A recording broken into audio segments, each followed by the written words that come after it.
On record. Good afternoon, everyone. How are you? This is Enrique Sanchez of Spanish United. Today we have a very special guest. Would you be kind enough to introduce yourself to the audience, please? Yes, hi, my name is Claudia M Newkirk. I'm the president of House of Peru in Balboa Park. Welcome. Thank you for being on the show, Claudia. You're welcome. I'm very excited to be here. Likewise, like I spoke in the email, I'm trying to connect with different Hispanic organizations because as we do in Spanish United, we are a civil rights organization that helps all Hispanic people, regardless where do we come from. And one of the things that we like to do is do outreach with other Hispanic groups so that way we could have more unity among Hispanics, because it's very important that Hispanics are unified and work together for the common and the greater good. And I came across your website because I was looking for a Peruvian association, and you were the first one to pop up. So would you, briefly explain what the House of Peru does, what you stand for, and what the organization does? Sure, absolutely. Thank you. Well, House of Peru is a nonprofit organization under the category of the IRS 501c3. It was founded in 2003 by the late Gladys Nobinger. And in 2004, we were able to join a group of 33 cottages in Balboa Park. Each of these cottages represent one culture, one different country. And we are registered, all of them, the 33 cottages, under the House of Pacific Relations. The mission of House of Peru is to promote and celebrate the Peruvian culture with the community at large, and to foster a safe environment where the Peruvian festivities and traditions are kept alive. Last year, we had the opportunity, or finally, our construction was completed, and the city of San Diego was very proud to give us the keys of our cottage. So for the very first time, we opened our doors in March last year. It's going to be almost a year. And we open every Saturday and Sunday to thousands of visitors that come to the Balboa Park to visit from different places from all over the world. And we are very proud to show our culture in this specific location, which many people come and visit San Diego. Awesome. That's very tremendous work that you're doing, because I believe that there needs to be more Hispanic organizations like yourself and like mine, Spanish United, because other groups of people have representatives or people that do things for them, but Hispanics for some reason are the only group in the United States that for some reason they don't really have that much social outreach. And I think it's very important that in order to keep particularly like the youth Hispanic and identify Hispanic, there needs to be cultural facilities, but at the same time there needs to be outreach in terms of kind of similar to like the Boys and Girls Club, where you had, where the kids can come home from school. Come home from school before they go home. They can keep themselves busy, keeping themselves, doing their homework or recreation, but at the same time learning about their identity and their culture. So I think it's a tremendous job that you're doing. And one of the things we do in Spanish United is not only that we do outreach with different Hispanic groups, but we also do a lot of outreach when it comes to the homeless, especially towards a lot of Hispanic people that are homeless, that are struggling, that because of different reasons, they're not able to get like regular services. We try to do what we can in providing water, food. Like my mother and I and different people have gone onto the field directly to meet with people that are on hard times. And a lot of people don't know where to get services, but particularly if they don't speak English. So I think it's very important that we need to have more services for the people, because especially with the way the economy is, people are under stress, and the best way to help people is that where the Hispanic community does for its own people. So I think that's very important that the Hispanic community needs to do, is work together with different organizations for the social stability of the Hispanic community. That's correct. And just a little bit adding to what you just said, I want to mention that our organization has a specific area, which is social responsibility. And through this particular area, what we do is reach out to these Hispanic descendants. And many people, like you just mentioned, that they don't speak very well English, or is a little bit difficult for them to communicate. So we give them that support, and we give them that more information, so where to go, what they can do, and things that we can provide from our own members as well. So it's very important that for the Hispanic community to be aware of what is going on, that around different, people who are living here in our community. It could be San Diego, it could be Los Angeles area. We have people, for example, that we try to reach out, and we reach out actually also to people in Arizona as well. So yes, we're trying. That it's very important to keep to be together and being supportive to our other members of our community that are Hispanic, because they really need help. Exactly, because Hispanics are the largest minority, and we could do a lot more if we're united. And I feel that it's very important that to establish links and bridges, what I would call the palm tree network, because we all come from tropical countries, that we can provide assistance and resources. Because, for example, like the Chinese community have what's called the bamboo network. I'm not sure if you've ever heard of that term before.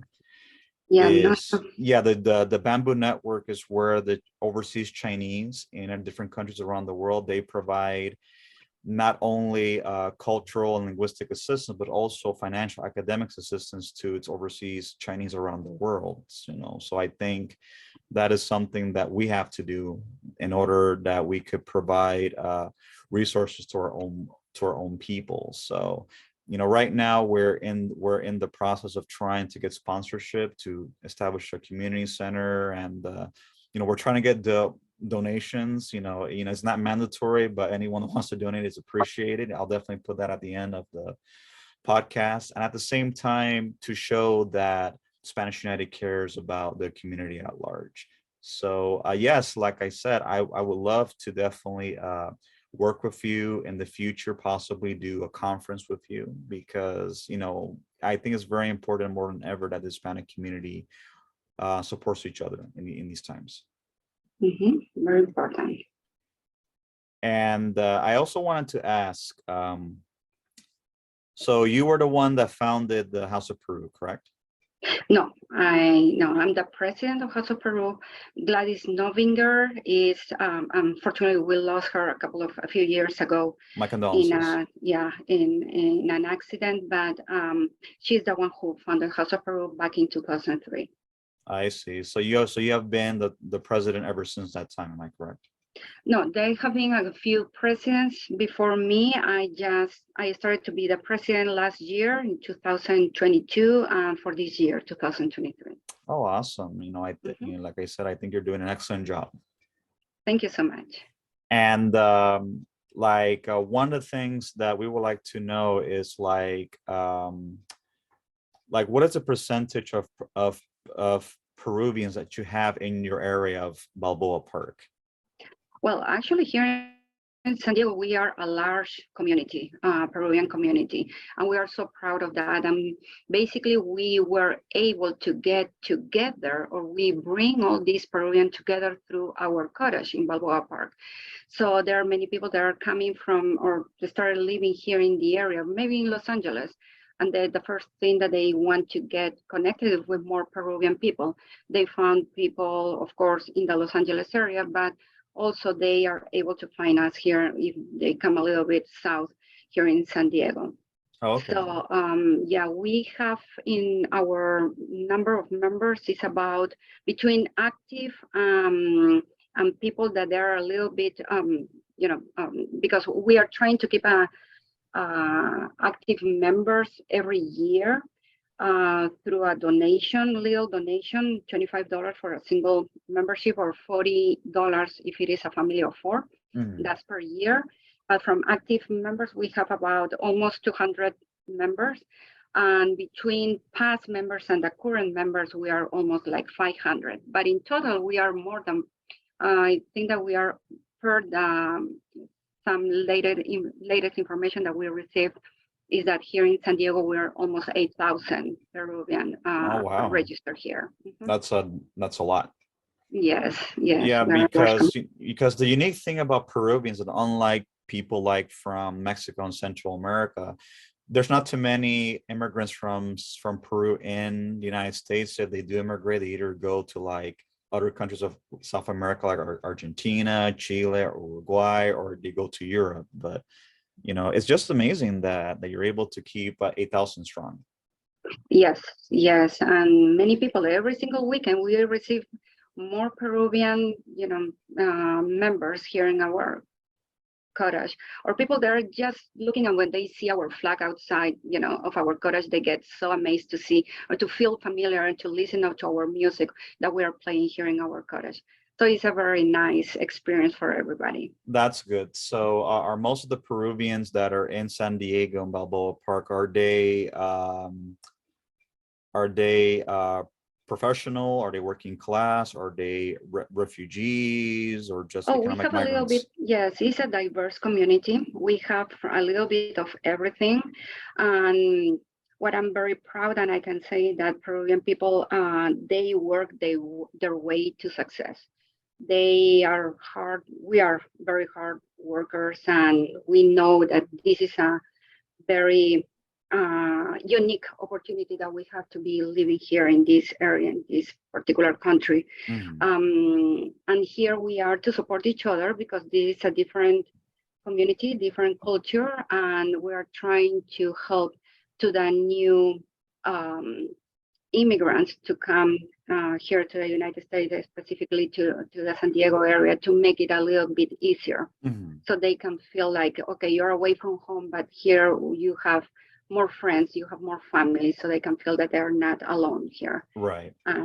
Yeah, but yes, we and that is part of our social responsibility as well, to help to give all the resources to any immigrant to come over here and to give them the support that they need.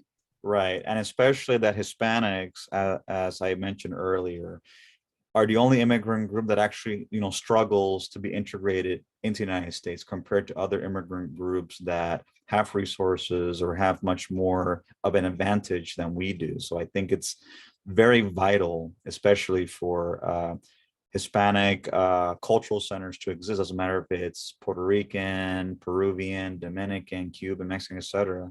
So that way it will help them to integrate. At the same time, they will have it easier being part of the country, because like I said, Hispanic people, we struggle a lot in terms of integrating, moving the economic social ladder. So I think it's very important that organizations like ours exist for the Hispanic community. Yeah, but it is difficult, and I can understand that because I'm an immigrant, of course.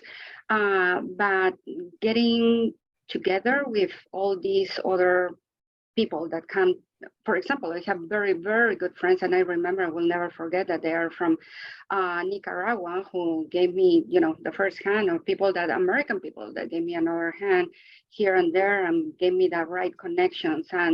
But everything depends on each person. It's an individual decision to get to be known that you are eager here to be a successful person, and also not forgetting that who gave you that first hand.